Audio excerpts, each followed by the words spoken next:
Yes. Nice track, that one. Well, very nice. Yeah. Well, the probable sum is what we're going to end up with at the end of the Clegg-Cameron alliance. The probable sum is going to be awfully expensive. The prodigal son is the only one that would actually lead us out of this. But we're back with Elder Raushia,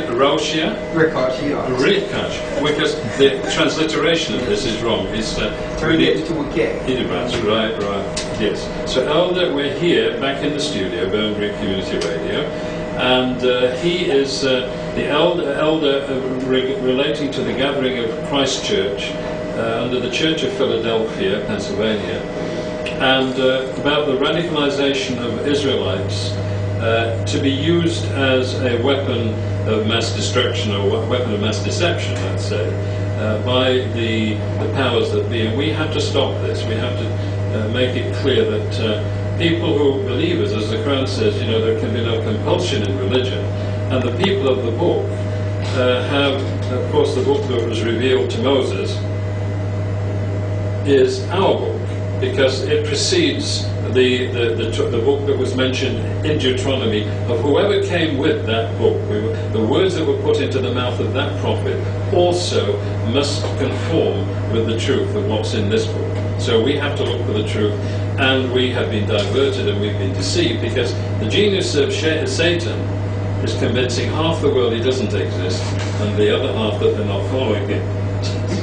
So we have to be sure that we do understand. So what would you like to come back? Now, we have the very important book by Arthur Koestler, The 13th Tribe.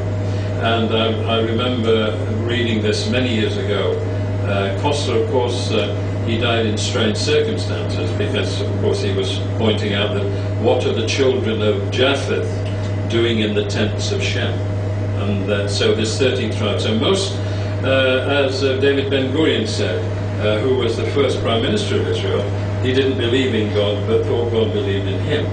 And so Golda Meir, 90% of Israelis are atheists. They don't believe in God, they believe God believes in them.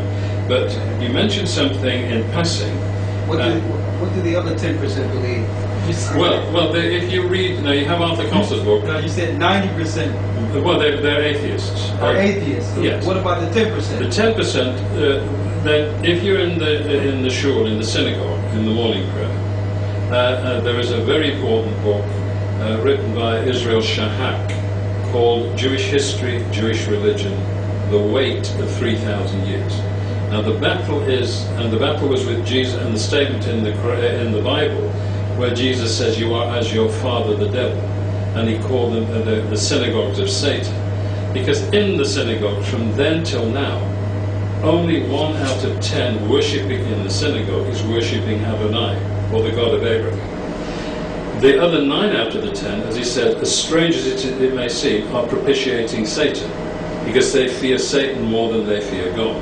So, providing you don't change any of the formula, if we were standing in the mosque, that you would stand, and providing you don't make any changes in the ritual, there's no problem.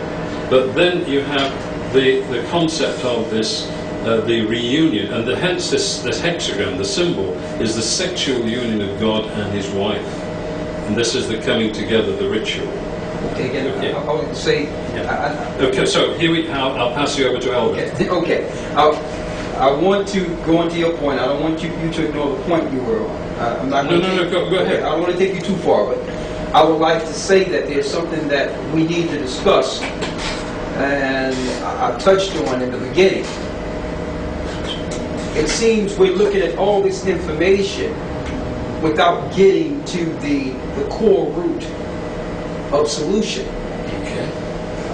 We can bring forth a lot of knowledge and understanding, but unless we solve a problem, humanity will need to deal with a bigger problem. Sure. Okay. The things that I've brought to the table this morning in discussing who are the true children of Israel according to the Bible, according to the Torah, begs every religious leader as well as people with any level of religiosity to acknowledge what to do about these people. You understand? Sure. What are we going to do about these people? It seems we want to ignore the state of these people and not relate it to the state of the earth. And I think by ignoring these people, we are ignoring the earth. All due respect to our religion, at the end of the day, when we examine the state of this planet we live on, someone is doing something very wrong at the pinnacle of these religions. Based on the end result, it leads to war, bloodshed, destruction, hatred, dejection. That's the end result. You can bring me your God and say that it's about peace and love and unity and living as this and living as that, but I'm looking at the result of the religions.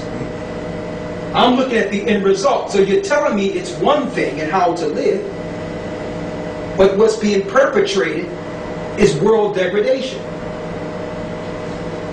And this world, it's being ignored because no one wants to get to the root of the problem. The root of the problem is there's some people in this book that we need to pay attention to. We paid attention to the Jewish Holocaust. We paid attention, the whole world paid attention to it. And if you don't pay attention to it, they'll make sure there's a movie out or a discussion every week on international TV to make you remember. You understand?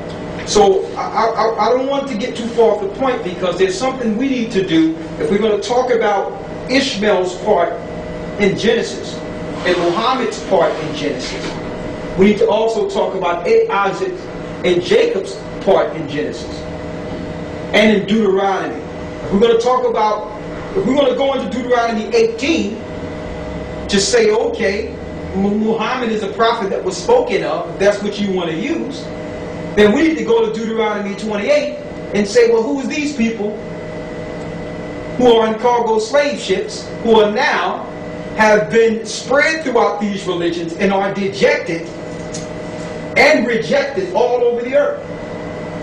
What is the solution for these people? And see, as far as I'm concerned, at the end result, because we're in the last days here, let me say this. As far as we are concerned, religion has been the demise of the people written of in this book. Religion has been the demise. And there's no disrespect to anyone's personal religion. You have to realize the end result of a people is the bottom line. And that's what we are examining.